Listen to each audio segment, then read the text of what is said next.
Hi guys. So don't make fun of me. I'm aware 2021 reading wrap-ups are extremely outdated now, but this is just better for my brain to have this on my channel. And considering the fact that I didn't get to talk to you guys about any of them, I just feel like talking to you guys about them now.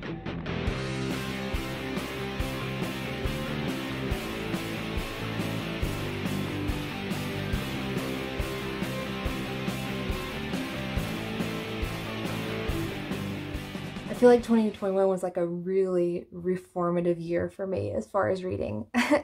In good ways, some, and also in bad ways. I was just going through it last year. You can kind of see where my mental state was based on the books that I read. This is gonna be interesting. Okay, to start off this reading wrap up, I'm just gonna rapid fire go through my January and February reads because if you watch my last video, you will have already seen those and seen my reactions to them. I started the year with a book called Afraid of Everything. This was okay. You can tell I just started tagging things in this book. I hate writing in my books, and I also hate folding pages or doing anything to damage them in any way, so this is the only way that I can take notes. I think I gave it 3 stars, and that was being generous, and that was mostly because of the end sequence, because it was really cool how it wrapped up, but it just wasn't, it didn't floor me. However, I did follow up that book. My pile just fell over, if you're wondering what that noise was. I did follow up that book with the Darkest Minds trilogy. It is a trilogy. This last one is a collection of short stories. I didn't realize that when I bought it. I thought it was a quartet. The Darkest Minds is a really, really cool concept. I think the first book could have been written better. I gave it 4 stars. It was still really fun, really cool read. But then I hit Never Fade. This guy was a solid 5 stars. Still my favorite in the series. It happens a lot. I feel like second books in series, you just get a really good feel for the characters and the plot line, and you don't have to worry about build-up and introductions. You just are going. The second book in this series did that really well, and there was still a lot of character development. Some really, really sad things happen, pulls your heartstrings. It does all the things. It's really good. I gave the last book 4 stars again because it wasn't quite the same thrill ride as the second book, and there were a couple issues I had with the ending. Overall, it was really good. I still think it wraps it up better than the Hunger Games series wraps itself up. That's kind of how I make my comparisons at this point. Solid series overall. Solid 4.5 star series. I followed that series up with a little book called Binti. It's literally 98 pages, and it was really good. I wasn't expecting it to be good, but I had seen people talking about it, and I just thought I'd pick it up and give it a try, and I really enjoyed it. As you can tell, I put like a decent amount of tabs for how tiny this book is. I gave it 3.5 stars only because if you're going to make a world this complicated and this really like interesting and captivating, why did you only make it 98 pages? Maybe that was the point. I don't know. I just really wish it was longer. I followed that book up with a bit of a palate cleanser. I read Alex and Eliza. It's a YA retelling slash kind of historically accurate, but pretty not, of Hamilton. It was a fun read. I gave it 3 stars. The characters just didn't feel fully developed to me, but it's also YA, so I should give it a break. But I've read lots of YA books that do romance better than that. I'm not sure when we got out of my January, February video. I probably should have like checked that before I started. I'm pretty sure we're out of it now. At this point, I read Again But Better. This is probably the last book in the February series, I imagine, because I remember calling Christine Riccio out. It's so good, so quirky, so adorable. I love the characters. I like the magical realism aspect. I will say she did her second book 100 times better as far as the writing. More to come on that later. But I still give this 5 stars. As a new author myself, I can appreciate first books of authors and recognize that there is room to grow, but it's also really, really good for a first book. The sequence of books you're about to hear have a lot to do with me having gotten the dream job that then caused me to go on a bit of a nonfiction kick. I don't have any of those books with me right now because they're all actually on my desk at work. That's where I put all of my nonfiction books. Here we go. I read Girl Stop Apologizing, The Proximity Principle. I recommend all of these, by the way. Digital Marketing Essentials, Who Moved My Cheese, Financial Peace University, EntreLeadership, both 5-star reads. The Ideal Team Player, 4 stars. The Ruthless Elimination of Hurry, 3 stars, only because the concept's great, and I really appreciate what he says in that book, but that book did not need to be that long. It could have been a third of the size, and I would have gotten the same amount out of it. The Total Money Makeover, The Go-Getter, The Legend of the Monk and the Merchant, The Go-Giver. I rate things based on my personal experience with them, not necessarily what everyone will think of them. You guys should know that by now. And that was the end of my nonfiction kick for the time being. I took a little break from that and jumped into the Shadow and Bone series because I had heard so much about it for years now. And it's still, even to this day, it's still one of the most popular YA book series on TikTok, on YouTube, everywhere that I watch content like that. It kind of baffles me only because I didn't really find it that incredible.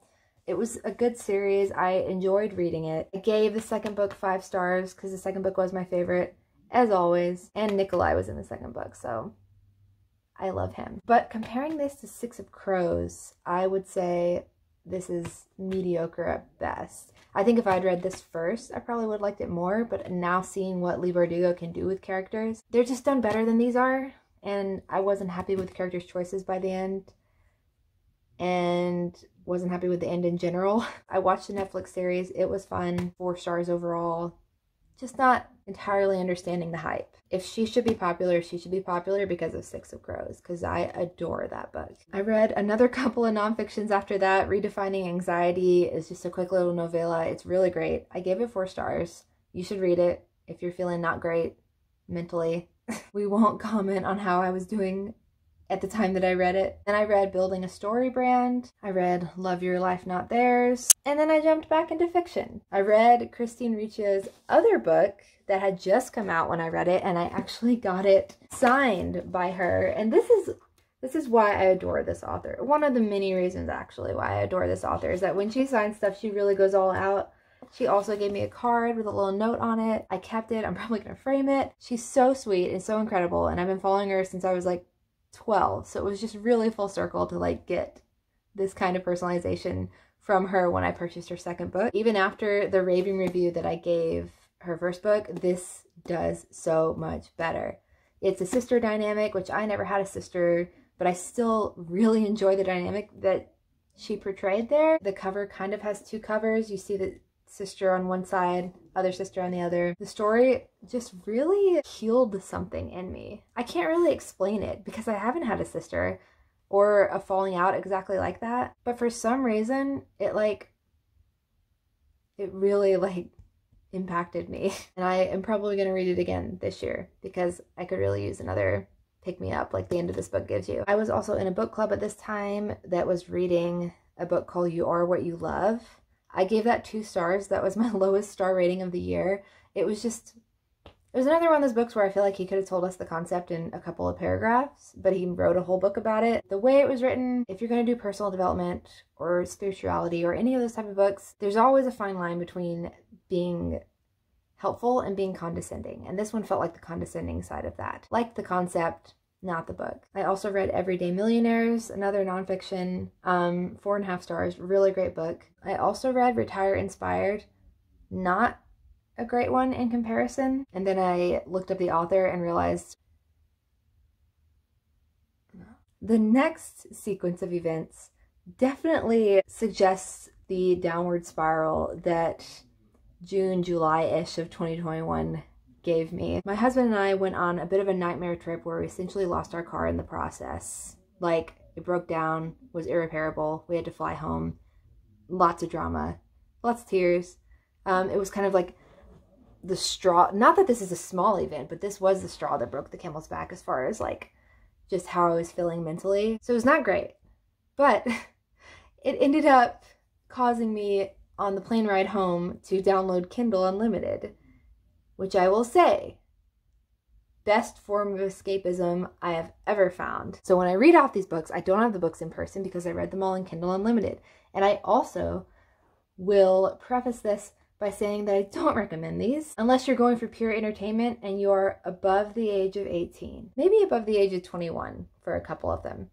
There's some stuff where I feel like you gotta really be fully mentally developed to know that this is not a thing that you want to happen in real life. You just read it because on paper it's entertaining. Gosh, I'm really just like digging the hole deeper, aren't I? Let me just get through the list. I read Ice Planet Barbarians, Lords of Pain, Lords of Wrath, Lords of Mercy, Credence by Penelope Douglas, Birthday Girl by Penelope Douglas, After Effect, Scar Tissue, and Happenstance, also by one of those types of authors. Games We Play, I actually listened to on Audible because the narrator, his voice, maybe find something a little nicer that he voices, but his voice is incredible. Lilac, Tears of Tess, and Pestilence of the Four Horsemen series. And then I set down my Kindle Unlimited because things were getting a little out of hand. But I will say, if you want some good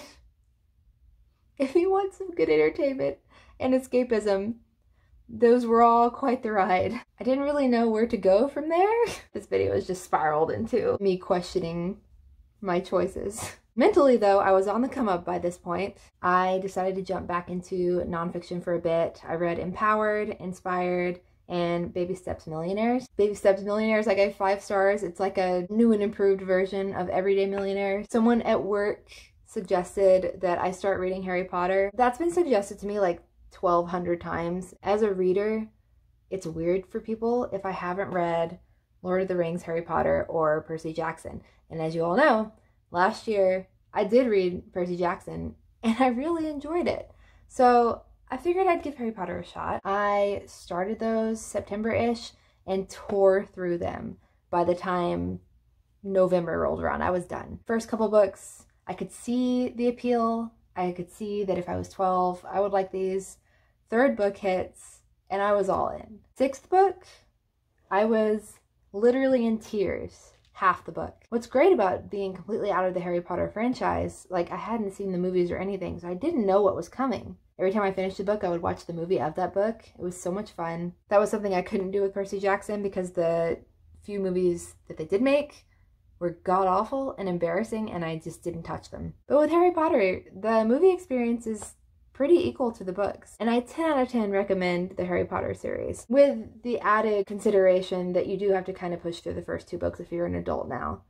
But once you get into book 3, that shift really happens, and it's all go from there. I loved them so much that I bought the illustrated editions of the first 4. Part of this decision was because the illustrator that they chose for these books is also the guy that illustrated A Monster Calls, which is one of my favorite books of all time. So as soon as I heard that they had contracted that guy for these books, I immediately went and purchased the first 4. The 5th one just came out, and I'll probably be purchasing that one too. Look how beautiful and big and colorful. Like, how could you not love these? The illustrations are amazing.